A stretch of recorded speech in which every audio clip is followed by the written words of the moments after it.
In the intricate world of international finance, a controversial term has emerged: debt trap diplomacy.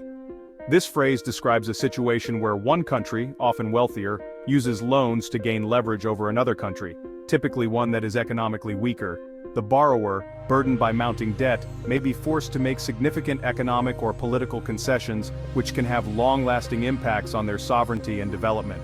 This strategy is often viewed with deep suspicion, raising serious concerns about fairness, exploitation, and the true intentions behind such financial assistance. China, with its rapidly growing economic might and expansive global influence, has found itself at the very center of this heated debate. Its ambitious Belt and Road Initiative, a massive infrastructure project spanning multiple continents, has particularly fueled accusations of debt trap diplomacy. Critics argue that China is strategically using these loans to gain control of critical assets and advance its broader geopolitical interests, often at the expense of the borrowing nations. This essay will delve deeply into the complexities of China's lending practices, examining both the accusations and the counter-arguments that surround the debt trap narrative. We will analyze detailed case studies, explore China's perspective on these loans, and assess the real risks and potential benefits for the nations that choose to borrow. By understanding the intricate nuances of this issue, we can move beyond simplistic narratives and foster a more informed and balanced understanding of China's complex role in the global economy. The Belt and Road Initiative, often referred to as the New Silk Road, is China's ambitious plan to connect Asia, Europe, and Africa through a vast network of roads, railways, ports, and other critical infrastructure projects. This initiative aims to revive the ancient trade routes that once connected the East and the West, fostering a new era of global connectivity and cooperation. Launched in 2013, the BRI has been touted as a transformative strategy to boost global trade, promote economic development, and foster closer ties between nations. By investing in infrastructure, China hopes to create seamless trade routes that will benefit not only itself, but also its partner countries. China argues that the BRI is a win-win initiative, providing much-needed infrastructure investment to developing countries and creating new markets for Chinese goods and services. This, in turn, is expected to stimulate economic growth and development in regions that have long been neglected. It emphasizes the principles of mutual benefit, shared growth, and respect for sovereignty. The Chinese government insists that the BRI is not about imposing its will, but about fostering genuine partnerships based on mutual respect and shared interests. However, critics view the BRI with skepticism, raising concerns about its transparency, environmental impact, and potential for debt distress. They argue that the initiative lacks clear guidelines and accountability, leading to projects that may harm the environment and burden countries with unsustainable debt. They argue that the BRI is primarily driven by China's self-interest, aiming to secure resources, expand its influence, and reshape global trade in its favor. Critics suggest that while the BRI promises mutual benefits, it may ultimately serve to enhance China's strategic and economic dominance on the global stage.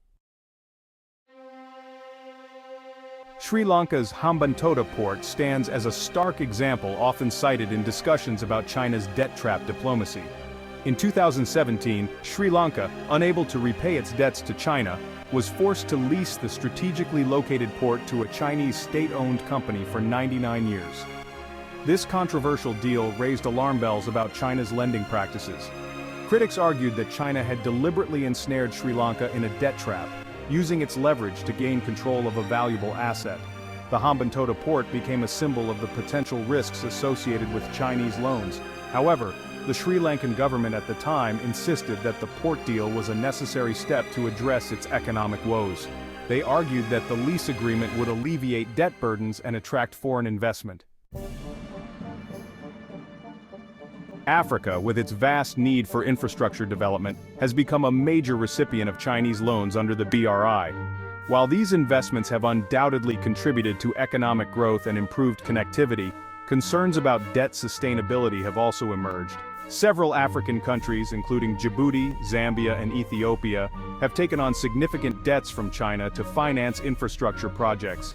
This has led to concerns about their ability to repay these loans and the potential consequences of default. Critics argue that China is using its lending practices to gain leverage over African nations, extracting concessions and securing access to resources.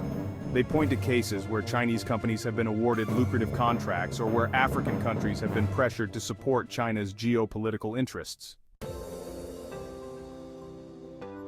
Section 5. China's rebuttal. A different perspective on development. China vehemently denies accusations of debt trap diplomacy, arguing that its lending practices are based on mutual benefit and respect for sovereignty. It maintains that the BRI is a development initiative aimed at promoting shared prosperity, not a geopolitical tool for coercion. China points to the tangible benefits of its investments in infrastructure, trade, and job creation in developing countries. It emphasizes that it offers loans on flexible terms, often at lower interest rates than Western institutions.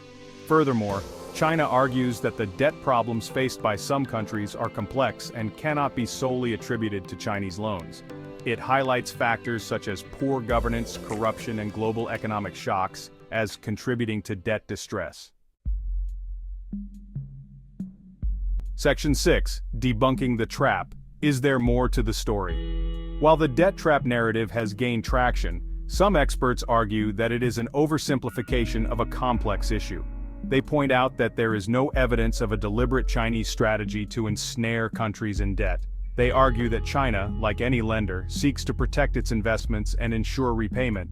However, they also acknowledge that China's lending practices may not always be transparent and that there are risks associated with taking on large debts. Furthermore, they emphasize that developing countries have agency in their borrowing decisions and should not be absolved of responsibility for managing their debts. They argue that good governance and sound economic policies are crucial to mitigating the risks of debt distress.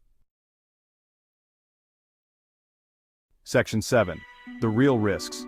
Navigating the waters of Chinese loans. While the debt trap narrative may be overly simplistic, it is undeniable that Chinese loans pose certain risks for borrowing nations. One key concern is the lack of transparency surrounding loan terms and conditions. Many Chinese loans are not provided through traditional development banks or multilateral institutions, making it difficult to assess their terms and potential implications. This lack of transparency can create uncertainty and increase the risk of unfavorable loan agreements. Another risk is the potential for debt unsustainability. Some countries may take on larger loans than they can realistically repay, especially if projects do not generate the expected economic returns. This can lead to debt distress, potentially forcing countries to make concessions or face economic hardship. Section 8. Lessons learned, a guide for borrowing nations. To mitigate the risks associated with Chinese loans, borrowing nations should prioritize transparency, accountability, and sound debt management practices. They should carefully assess their financing needs, conduct thorough due diligence on loan terms, and ensure that projects are economically viable and aligned with national development goals. Strengthening governance and combating corruption are also crucial to ensuring that loans are used effectively and that projects benefit the wider population. Furthermore, diversifying sources of financing and exploring alternative models of development cooperation can reduce reliance on any single lender and promote more balanced and sustainable growth. Section 9. A balanced view, moving beyond the debt trap narrative. The debate surrounding China's debt trap diplomacy is complex and nuanced, involving multiple perspectives and interests. While concerns about China's lending practices are not entirely unfounded, the debt trap narrative can be overly simplistic and fail to capture the full picture. It often overlooks the benefits that such investments can bring to developing nations. It is essential to recognize that developing countries have agency in their borrowing decisions and are responsible for managing their debts. They must weigh the potential benefits against the risks and make informed choices. At the same time, China has a responsibility to ensure that its lending practices are transparent, sustainable, and contribute to genuine development. This means providing clear terms and conditions and avoiding practices that could lead to unsustainable debt levels. Moving forward, a more balanced and nuanced approach is needed. This approach should consider the unique circumstances of each borrowing country and the specific terms of each loan. This involves fostering greater transparency and accountability in Chinese lending, ensuring that all parties understand the terms and potential impacts of the loans. Strengthening debt management practices in borrowing nations is also crucial. This includes building local capacity to manage and repay loans effectively. Promoting alternative models of development cooperation can provide more options for countries seeking investment. These models can include partnerships with multiple stakeholders and innovative financing mechanisms. By working together, we can harness the potential of Chinese investment while mitigating the risks and ensuring that development is truly sustainable and mutually beneficial.